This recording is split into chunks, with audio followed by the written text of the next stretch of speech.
Heavy is the head that has to manage all of this. Hey everyone, welcome back to my channel. We're now incentivized to buy what we already buy.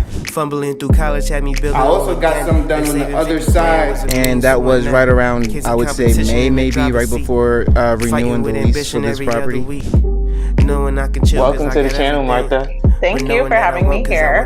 Oh, I was going to say, I am getting up in their names, I'll tell you what. Bills paid by other people, life was never this good. I had to step back, knowing that it's... Hey everyone, welcome back to the channel. So today I want to talk about financial independence and what does that actually look like? What is financial independence?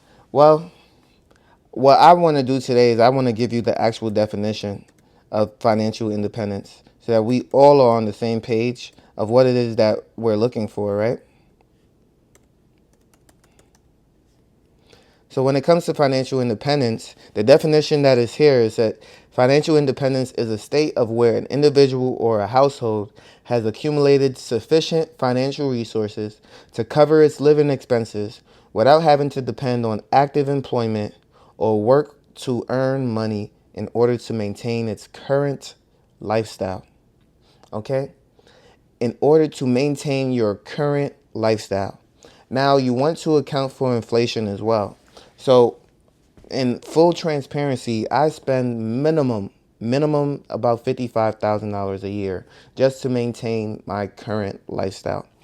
That could be a lot. It could be nothing compared to other people. I know plenty of people who spend far more than me, and a lot of people who actually would consider me very frugal. Okay, so it's just life. You gotta roll with the punches. For me, about 55 grand a year is going to maintain my lifestyle. That does not include parties. That does not include vacations. That does not include going out to eat.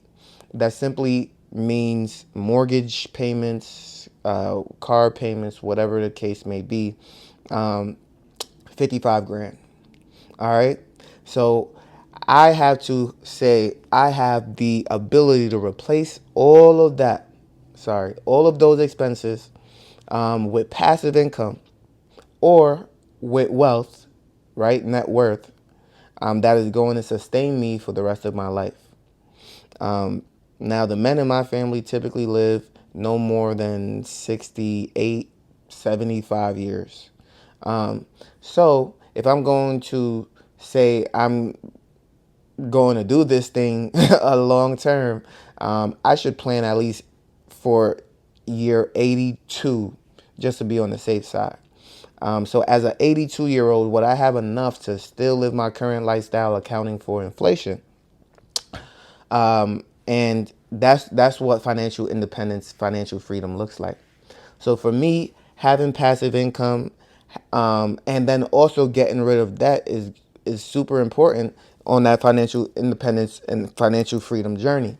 Because what will it look like if, let's say you have a property, let's say you have a mortgage, if you pay off that property, now the cost of living has decreased significantly because most people's largest expense outside of medical debt is most likely going to be their home. Now, there are some people who are not watching this channel or maybe have just started watching this channel who their most biggest debt is their car, their vehicle, right? And so, one, we need to get out the habit of that because that means you bought a vehicle that was way too expensive. There are so many cheaper vehicles, and that should not ever, ever, ever in life be your largest expense unless you already have a paid off home and it's 0% interest. You understand? 0% interest. So with that being said, and then there's ways to go about it. You still have to follow the 5-finger rule. Do you have the money to pay it off right away 5 times? If you don't, you should not have purchased that vehicle. Now, granted, we all need to drive on something. So you need to find the cheapest vehicle possible if you're already living above your means. But back to financial independence. I achieved financial independence, I believe, and this is just a guess, but I believe it was around 23 years old. Now, granted, at 23, my lifestyle wasn't nearly what it was. I did increase my lifestyle. And then, of course, I had the passive income to account for that as well. And now I'm even considering, although I don't necessarily need to do this, but I'm also considering decreasing my lifestyle. Although I'm actively making and earning more, because I just finished my basement downstairs, already rented out. So I'm earning more money. I just got a higher paying job. So I'm earning actively more money as well. But I'm considering decreasing my lifestyle. Why is that? Just to be more frugal. Now I don't want to be somebody who is like just not doing anything at all. But there are people who are older than me, at least on YouTube, who are living to the extreme, only spending $18,000 a year. Now, my mortgages are more than that, so I can't go down to such a level. But what I will say is that I could maybe shave $10,000 off somewhere, right? And so instead of minimal 55,000 to maintain my life, maybe I can maintain it for 45,000. And then of course you still party, you have fun, and you do all these things. But saving $10,000 somewhere is a lot of money, right? And so if I can do that in my own personal life, granted I have a larger buffer to pull from, so where I can say, I don't need this, I don't need that, I don't need this, I don't need that. That's great. That's cool. But for those of you who are already, maybe your living expenses is about 18,000, like that other gentleman who's 29, and your living expenses is 18,000, and you have a child, maybe two, then we'll find other avenues for you, because obviously you're not living above your means. You're living within your means, and you're still trying to get ahead. You're still trying to get far. So we'll look for other avenues for you to reach your financial independence number.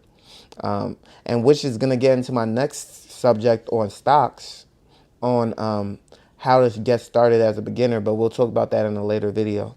What I need you to focus on is clearing out all debts so that you have less headache, less things to worry about. If you're single, maybe get a roommate, maybe live with somebody for a while so that you can really get your life on track, so that you can start to earn more money and not settle. I know so many people who hit me up every day. Man, I work at Walmart, I work at McDonald's, I work at Chick-fil-A, I'm in school. Listen, enhance your jobs.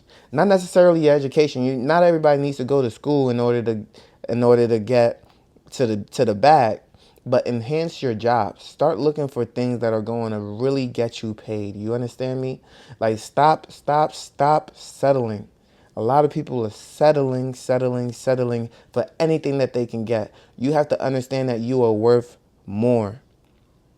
I know people who were telling me they would never find another job, that if they lost this job that their life was over. No, it's never over. The same qualities that got you that position is the same qualities that will get you your next position.